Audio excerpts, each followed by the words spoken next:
కాళేశ్వరానికి కథం పట్టియాలే. అది ఈ గీదాన్ని తిరగబడి రోజు రివ్యూ చేయొచ్చు, రోజు అధికారం ఎగదోయచ్చు, అరే నువ్వు ఇట్లా చెప్పని చెప్పి అట్లా చేయొచ్చు, ఇవన్నీ చేయొచ్చు. కానీ వేరే సమస్య మీద పట్టం. ఇది భలే బాగుంది. Congress BJP single point agenda. కాళేశ్వరాన్ని కథం పట్టియాలే. Congress BJP single point agenda. Project వద్దే వద్దంటున్న కాంగ్రెస్ ఒత్తాసు పలుకుతూ రంగంలోకి వెదిరే శ్రీరామ్. బీజేపీ పెద్దలకు అత్యంత సన్నిహితుడిగా పేరు. కాళేశ్వరం దగ్గర డ్యామ్ కట్టాలంటూ గతంలో పుస్తకం. ప్రస్తుత కాళేశ్వరాన్ని పోలిన డిజైన్నే గతంలో ప్రతిపాదించిన వెదిరే శ్రీరామ్. కృష్ణాకు గోదావరి నీటిని తీసుకెళ్లడం పైన సూచనలు.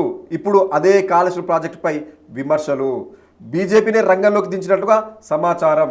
ఎన్నికల్లో లబ్ధి కోసమేనంటూ ఈ ప్రచారం. అది కామన్. అది ఇంకొకటికి చదువుతాయిగా, ఒక వస్తువు అయినా వ్యవస్థ అయినా ఒక ప్రాజెక్ట్ అయినా దాన్ని పక్కన పెట్టేయాలి అనుకున్నప్పుడు దాని ముద్ర వేయాలి. ఇప్పుడు కాళేశ్వరం ప్రాజెక్టు మీద అలాంటి కుట్రలు జరుగుతున్నట్టుగా కనిపిస్తుంది. తెలంగాణ జీవపు ఊట లాంటి కాళేశ్వరం ప్రాజెక్టుపై అడుగడుగున కుట్రలు జరుగుతున్నాయి. ఒక్క రాష్ట్రంలో అధికారంలో ఉన్న కాంగ్రెస్ పార్టీనే కాదు, కేంద్రంలో అధికారంలో ఉన్న బీజేపీ కూడా దీనిపై కుట్రలు చేస్తుంది. ప్రాజెక్టును పడవబెట్టేందుకు రాష్ట్ర సర్కార్ చేస్తున్న కుతంత్రాలకు కేంద్రం వంత పాడుతోంది. దీనికోసం ఏకంగా జలవనరుల శాఖ సలహాదారుగా ఉన్న వ్యక్తినే రంగంలోకి దించినట్లుగా కనిపిస్తుంది. కనిపించడమే కాదు, బరాబర్ అదే జరుగుతుంది. ఈ వెదిరే శ్రీరామ్ అంటే గురించి మనం నిన్న మాట్లాడుకున్నాం.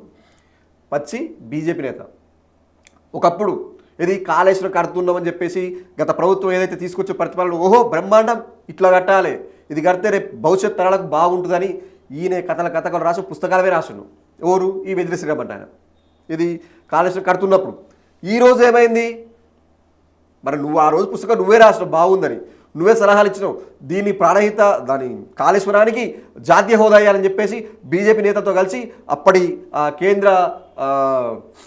కేంద్ర సంబంధించిన జలవనరుల నీటి శాఖ మంత్రి ఉమాభారతిని కలిసి మెమోరాండం అందిస్తావు జాతీయ హోదా ఇవ్వాలని. మరి ఇవాళ ఎందుకు కాదంటున్నావు అంటే ఇవాళ ఏం లేదు, దాన్ని ఆగం చేయాలి, కేసీఆర్ ఆనవాళ్ళు ఉండొద్దని రేవంత్ సర్కార్ కంకణం కట్టుకుంది. అటు మోడీ సర్కార్ కూడా ఏంటి ఈ కేసీఆర్ అంటే వస్తే మళ్ళీ ఎప్పుడైనా మనకు ఆగమే అని చెప్పేసి రేవంత్ రెడ్డి జుట్టు చేతిలో పెట్టుకుంటూ ఇద్దరు మిలాఖత్ అయిపోయి గిట్లా చేస్తున్నారు. ఇంకొక ట్రైన్లో ఏంటంటే వెరీ సింపుల్. ఒక నిర్మాణం, ఒక ఇల్లు కట్టుకున్నాం. ఒక ఇల్లు కట్టుకుంటే కట్టిన 4 మందాలలో ఎక్కడ ఏం కాకపోయినా ఓ మెట్ల కాన్నో, ఓ డోర్ కాన్నో, ఓ కిటిక్ కాన్నో పలుగుడు వస్తుంది. ఎంత? 4 మందాల ఇల్లు, ఇంచుమించు 200 గజాలండి. 200 గజాలంటే పెద్ద మ్యాటర్గా మీ అందరికి తెలుసు. అలాంటిది కాళేశ్వరం ప్రాజెక్ట్ అనేది ఎంత పెద్దదో ఈ మధ్యకాలంలో సోషల్ మీడియాలో అందరూ చూసుంటారు. సో జరిగింది, ఒక పిల్లర్ దగ్గర కొంచెం కుంగినప్పుడు ఏం చేయాలి? దాన్ని మరమ్మతు చేసి దాన్ని బాగు చేసి ప్రజలకు నీళ్ళు అందించే ప్రయత్నం చేయాలి. మీ రాజకీయాలు ఏమైనా ఉంటే మీరు పరిశీలించుకొని కొట్లాడుకొని ఏమైనా చేసుకోరు. కానీ మీ ఇద్దరు పొత్తులో ఇక్కడ రైతులకు నీళ్లు రాకుండా వాళ్ళ పొలాలు ఎండు పెడతారు. ఇది ఎంతవరకు కరెక్ట్ అండి? పద్ధతి కాదు కదా. అయితే వీళ్ళ కుట్ర ఏంటంటే ఇప్పుడు ప్రజెంట్ మన ఆలోచన ప్రకారం ఈ పొరపాటు అది కుంగిపోయిన దాన్ని రిపేర్ చేయడం పెద్ద మ్యాటర్ కాదు, చేయొచ్చు కూడా. అంత పెద్ద ప్రాజెక్ట్ కట్టినప్పుడు ఇప్పుడు నార్పోసిన నీరు పోయినా అన్నట్టు ఇప్పుడు కట్టినోడికి చెడిపోతే చేయడం కూడా వస్తుంది కదా. సో చేపియాలంటే విషయం కాదు, చేపియచ్చు. అది ప్రభుత్వం చర్యలు తీసుకుంటే పెద్ద మ్యాటర్ కాదు. కానీ మనం చేపిస్తే ఈ క్రెడిట్ అంతా కేసీఆర్ పోతుందేమో. అదే ఇక్కడ దరిద్రం ఏంటంటే మనం బాగుపడకపోయినా పర్వాలేదు, కానీ పక్కడు బాగుపడితే అసలు ఒప్పుకోం. మన నైజం అది అంటారు, పెద్దగా అదే చెప్తారు. మన నైజం ఒకటి పక్కన పెడితే వీళ్ళ నైజం అయితే పక్కాదే. వీళ్ళ టార్గెట్ అని తెలుసా? చూడు దరిద్రం. మీరు సింపుల్గా ఆలోచించండి. గతంలో సచివాలయం కట్టారు, దాని పేరు ఏమని పెట్టారు? ఇప్పుడు ఫస్ట్ మన ఏమని పెట్టారు? అంబేద్కర్ అని పెట్టారు. ఇప్పుడు ఏమని వచ్చింది? మార్చిపోయిన జ్యోతిరావు పూలే అని. జ్యోతిరావు పూలే అంటే రావడం అసలు సచివాలయమే కరెక్ట్ కాదు. కేసీఆర్ ఎందుకు కడుతున్నా సచివాలయం? అందులో ఏమేమి ఉన్నాయి అందులోకి ఏవో నిధులున్నాయి తీసుకుంటూ దొర అని చెప్పేసి మాట్లాడారు. అప్పుడు ప్రశ్నించారు, మంచిగా ఉంది. మరి అదే అక్కడే రాందేనాయ్, పనికి రాందేనాయ్, దానికి వద్దే వద్దు అనుకున్నప్పుడు ఇప్పుడు కాళేశ్వరం ప్రాజెక్ట్ ఎటకులు అనుకుంటూ నువ్వు ఉంటే సచివాలయం కూడా అట్నే కొట్టుకో.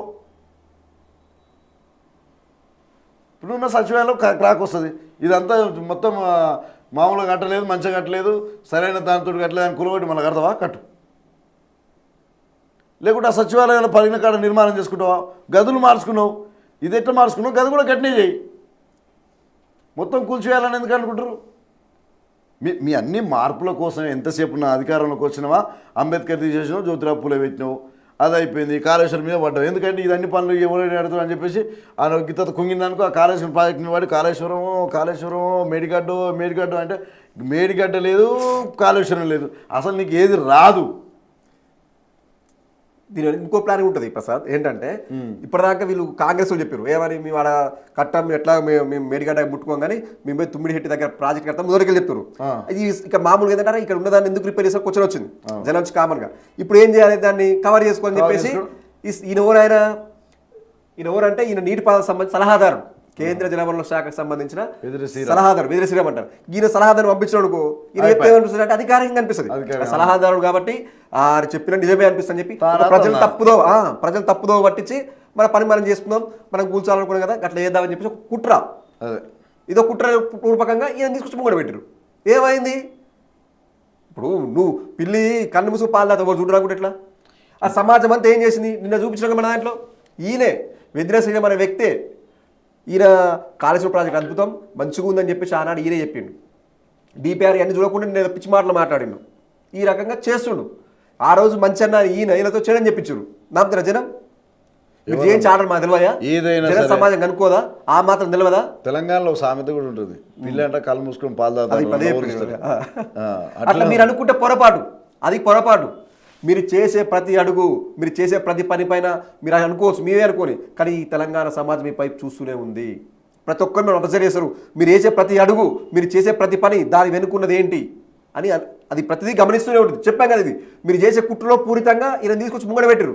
ఎందుకంటే బీజేపీ కాంగ్రెస్ ఒకటని చెప్తూనే ఉన్నాం. ఇప్పుడు మీరని ఇప్పటికైనా ఆలోచించండి, రెండు ఒకటే. అయ్యో ఒకటే భువనగిరి మన క్లారిటీ వచ్చింది. కొంతమందికి ఇప్పటికీ మోడీని కలిసి అలాయ్ బలాయ్ తీసుకుంది అంతా క్లియర్గా అర్థమైంది. ఇది కూడా మరో కారణం, అదే చెప్తున్నా, ఇది కూడా కారణం. ఎందుకంటే ఈయన తీసుకొచ్చి ముంగడ పెట్టారు. ఒకప్పుడు మంచి అయినా ఇప్పుడు వచ్చాడు అని చెప్పి ఎందుకు చెప్తుండు? ఆ రోజు సోయి లేదా నీకు? ఆ రోజు బుద్ధి లేదా? ఆ రోజు ఏ సోయిలు ఉండవు? ఎట్లా కట్టినావు? ఎట్లా ఓకే అని చెప్పినావు? ఎట్లా మంచిగా అని చెప్పినావు? ఓ పుస్తకమే రాసినావు, పేపర్ స్టేట్మెంట్ ఇచ్చినప్పుడు అప్పుడు ఎందుకు ఇచ్చినావు? ఇప్పుడు ఎందుకు కాదంటున్నావు? ఎందుకంటే ఈ కాళేశ్వరం కథం చేయాలి, అది కుట్ర చేసిన కాబట్టి దాన్ని కథం చేయాలి. కాబట్టి ఈరోజు కాంగ్రెస్ పార్టీకి సపోర్టుగా ఈ బీజేపీ పంపించిన నేతే ఈ వెదిరి శ్రీరామ్. ఆయన తీసుకొచ్చి చెప్పిస్తే సలహాదారుడు, ఇలా బీజేపీ అని కూడా అనుకోరు కదా, కేంద్ర జలవనరుల శాఖకు సంబంధించి సలహాదారు కాబట్టి ఆయన చెప్పిండు. కాబట్టి ఇది పక్కా పెడతారు అని చెప్పేసి ఓ ప్రయత్నం, ఓ కుట్ర చేసి ఈ ప్రభుత్వం దాన్ని పక్కన పెట్టే ప్రయత్నం చేస్తుంది. కానీ తెలంగాణ సమాజం దీన్ని బజార్న పెట్టి బయట పెట్టి మిమ్మల్ని నిలబెట్టి కడిగి నిలదీసి అడుగుతుంది. ఇట్లా మీరు ఏ ప్రయత్నాలు చేసినా అవి సాగవు. ఇప్పటికైనా ఇలాంటివి బంద్ చేయండి. ఈ బంద్ చేసి ఆ ప్రాజెక్ట్ పనేందో చూడండి. ఈ జనం రైతు గోసలు పబ్లిక్ బాధలు పట్టించుకోండి. అంతేగాని ఈ పిచ్చి పిచ్చి పనులు ఇప్పటికైనా మానండి. ఇప్పటికైనా మానితే మంచిది. మీరు చేయాల్సిన గది కానీ ఈ కూలగొట్టుడు వేరే చేసుడు మేము పట్టించుకోకుండా ఉంటామంటే ఊకోరు. ఇంకోటి ఇక్కడ దానికి అనుకూలంగానే ఇందిరమ్మ రాజ్యంలో పేర్ల రాజకీయం మార్చుడే మార్పు. ఇక్కడ సచివాలయం, ఇక్కడ కాళేశ్వరం, మేడిగడ్డ, తర్వాత లాస్ట్కి వస్తే దేవుళ్ళ పేర్ల గుట్టల పేర్లు కూడా మార్చు. అరే గతంలో యాదగిరి గుట్ట అని పాత ఉన్నప్పుడు ఉండే వాస్తవమే. యాదగిరి గుట్టని కాస్త యాదాద్రి పేరు మార్చింది తెలంగాణ గవర్నమెంట్. మీరు రాగానే మళ్ళీ పేరు మారుస్తా అన్నాడు. అంటే ప్రతిదీ మార్చే ప్రయత్నమే. మార్పు అంటే ఇదే, ఎందుకు పేర్లు మార్చాలి, సింబల్లు మార్చాలి, ఆరవాళ్ళు లేకుండా అని చెప్పేసి మొదట కంకణం కట్టుకుని దాని ప్రకారం పోతురు. యాదగిరి నరసన్న అంటే వీళ్ళ ప్రయత్నాలు చూడండి మిత్రులారా. అసలు నిజంగా ఎంత కుట్రలు అంటే చేసిందంతా చేసిండ్రు, అయిపోయింది, దేవుడు దర్శనమైంది, దేవుడిని గుడి ఓపెనింగ్ అయిపోయినాయి, అన్నీ అయిపోయినాయి. ఇప్పుడు చివరికి వస్తారు దాన్ని ఏం చేయనికలేదు. ఎందుకంటే ఏమైనా చేయాలంటే మళ్ళీ దానికి ఏదైనా నిర్మాణం చేయాలన్నా ఏదైనా కట్టాలన్నా మన దేనితో పని? డబ్బుతో పని. మనతోటి కాదుగా, పైసలు పెట్టుడు మనతోటి కాదు, చేసుడు మనతోటి కాదు. ఈజీగా ఏం పని ఉందా? పేరు మార్చాలి, వెరీ సింపుల్. ఇలాంటి పరిస్థితి. గదే మార్పు అంటే గియే, మార్పులు చేసే పేర్లు మార్చడమే మార్పు. మళ్ళా గతంలో వాడుకునేది మీరు ఐడియా ఉందో లేదో కానీ పల్లె పల్లె నా పల్లెర్లు మొలిసే తెలంగాణలోనా మన పాలమూరిలోనా పాత గోడలు పందిరి గుంజలు చిన్నబోయినాయి ఇండ్లు దుమ్ము వేరినాయి అనే పాటలు ఆ రోజు నీళ్లు లేక నిప్పులు లేక పొలాలు లేక తిననీకి తిండి లేక పాడుకున్న రోజులు మళ్ళా మనకు జస్ట్ 80-90 రోజుల్లోనే పాడుకునే రోజులు వచ్చినాయి. చూసినా మనం వెళ్ళాక పేపర్లో కూడా ఆ పొలాలు ఎండిపోయిన విధానం, అక్కడ నీళ్ళు లేని విధానం అన్నీ చూసుకుంటే అలాంటి పరిస్థితి వచ్చింది. సో నెక్స్ట్ యాదాద్రి పేరు తొందరలో మారుస్తున్నారు అది ఖాయం అయిపోయింది. ఈ మార్పులతోటి అయిపోతుంది.